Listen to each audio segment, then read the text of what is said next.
اعوذ باللہ من الشیطان الرجیم بسم اللہ الرحمن الرحیم رب اشرح لی صدری ویسر لی امری واحلل عقدۃ من لسانی یفقہوا قولی۔ منتخب احادیث علم اور ذکر نبی صلی اللہ علیہ وسلم کی حدیثیں۔ حضرت ابو موسیٰ رضی اللہ تعالیٰ عنہ سے روایت ہے کہ رسول اللہ صلی اللہ علیہ وسلم نے فرمایا، اللہ تعالیٰ نے مجھے جس علم و ہدایت کے ساتھ بھیجا ہے اس کی مثال اس بارش کی طرح ہے جو کسی زمین پر خوب برسے، اور جس زمین پر بارش برسی وہ 3 طرح کی تھی۔ پہلا، اس کا ایک ٹکڑا عمدہ تھا جس نے پانی کو اپنے اندر جذب کر لیا، پھر خوب گھاس اور سبزہ اگایا۔ زمین کا ایک دوسرا ٹکڑا سخت تھا جس نے پانی کو جذب تو نہیں کیا لیکن اس کے اوپر پانی جمع ہو گیا۔ اللہ تعالیٰ نے اس سے بھی لوگوں کو نفع پہنچایا، انہوں نے خود بھی پیا، جانوروں کو بھی پلایا اور کھیتوں کو بھی سیراب کیا۔ وہ بارش زمین کے ایسے ٹکڑے پر بھی برسی جو چٹیل میدان ہی تھے، جس نے نہ پانی جمع کیا اور نہ ہی گھاس اگائی۔ اسی طرح لوگوں کی بھی 3 قسمیں ہوتی ہیں۔ پہلی مثال اس شخص کی ہے جس نے دین میں سمجھ حاصل کی اور جس ہدایت کو دے کر اللہ تعالیٰ نے مجھے بھیجا ہے، اللہ تعالیٰ نے اسے اس ہدایت سے نفع پہنچایا، اس نے خود بھی سیکھا اور دوسروں کو بھی سکھایا۔ دوسری مثال اس شخص کی ہے جس نے خود تو فائدہ نہیں اٹھایا مگر دوسرے لوگوں نے اس سے فائدہ حاصل کیا۔ تیسری مثال اس شخص کی ہے جس نے اس کی طرف سر اٹھا کر بھی نہ دیکھا اور نہ اللہ کی اس ہدایت کو قبول کیا جس کے ساتھ اللہ تعالیٰ نے مجھے بھیجا ہے۔ بخاری شریف۔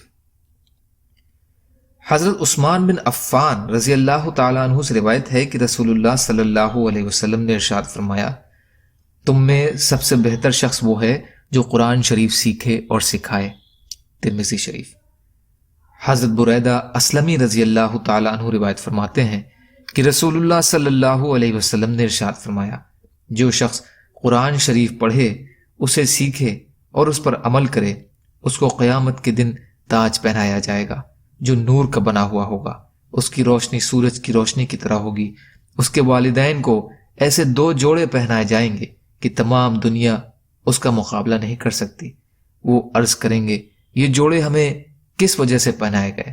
ارشاد ہوگا، تمہارے بچے کے قرآن شریف پڑھنے کے بدلے میں۔ مستدرک حاکم۔ حضرت معاذ جہنی رضی اللہ تعالیٰ عنہ روایت فرماتے ہیں کہ رسول اللہ صلی اللہ علیہ وسلم نے ارشاد فرمایا، جو شخص قرآن شریف پڑھے اور اس پر عمل کرے، اس کے والدین کو قیامت کے دن ایک تاج پہنایا جائے گا جس کی روشنی سورج کی روشنی سے بھی زیادہ تیز ہوگی۔ پھر اگر وہ سورج تمہارے گھروں میں طلوع ہو تو جتنی روشنی وہ پھیلائے گا اس تاج کی روشنی اس سے بھی زیادہ ہوگی۔ تو تمہارا اس شخص کے بارے میں کیا گمان ہے جو خود قرآن شریف پر عمل کرنے والا ہو؟ یعنی جب والدین کے لیے یہ انعام ہے تو عمل کرنے والوں کا انعام اس سے کہیں زیادہ ہوگا۔ ابو داؤد۔ یا اللہ ہم سب کو کہنے سننے سے زیادہ عمل کی توفیق عطا فرما۔ یا اللہ مظلوموں کی مدد فرما، ہم سب کو اپنی استطاعت کے بقدر اپنا حق ادا کرنے والا بنا۔ یا اللہ رحم کا، کرم کا، عافیت کا معاملہ فرما۔ یا اللہ سچی توبہ کی توفیق عطا فرما۔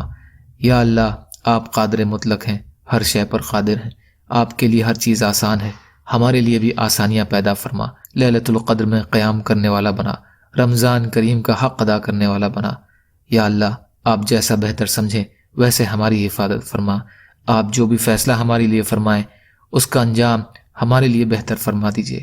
اللہم انا نجعلک فی نحورہم ونعوذ بک من شرورہم، اللہم انک عفو تحب العفو فاعف عنا یا غفور برحمتک یا ارحم الراحمین۔ لا الہ الا اللہ محمد رسول اللہ۔ السلام علیکم۔